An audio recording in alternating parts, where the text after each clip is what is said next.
Որքան մոտենում է հունիսի 7-ը, Մոսկվան այնքան ավելի մեծ հոգեխանգարմունքի մեջ է հայտնվում։ Պատահական չէր Սալավյովի բաց հայտարարությունը Դուգինի Սալավյովի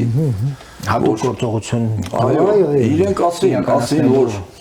մեզ համար այնքան սարսափելի չէ Ուկրաինայի կորուստը, Վենեսուելայի կորուստը, ինչքան որ Հայաստանի կորուստը։ Հայաստանը Դուգինը բաց տեքստով հայտարարեց, որ Հայաստանը պետություն չպետք է ունենա, պետք է լինի մեր կցորդը, մեր մի մարզը, եւ եթե հանգարց իրենք ուրիշ ճանապարհով գնացին, հատուկ գործողություն նաեւ կմտցնենք Հայաստանում։ Պատահական չէ։ Ռուսները մեզ հիմնականում մեղադրում են բաց տեքստով։ Այն Մաշա ինչ էր ազգանունը Զախարովան ասել, չէ, ասում է հանում են 200 տարվա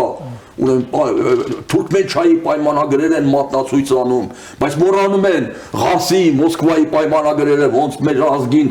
ուրեմն վաճառեցին թուրքերին, դրա մասին մոռանում են եւ հայտարարում են, ասում են ուրեմն որ Հայաստանը սկսել է մտերմանալ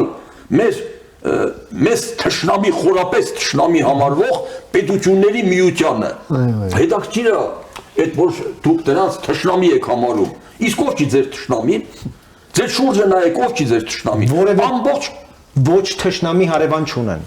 ոչ թշնամի հարևան չունեն, ամբողջ աշխարհին դարձրել եք ձեր թշնամին,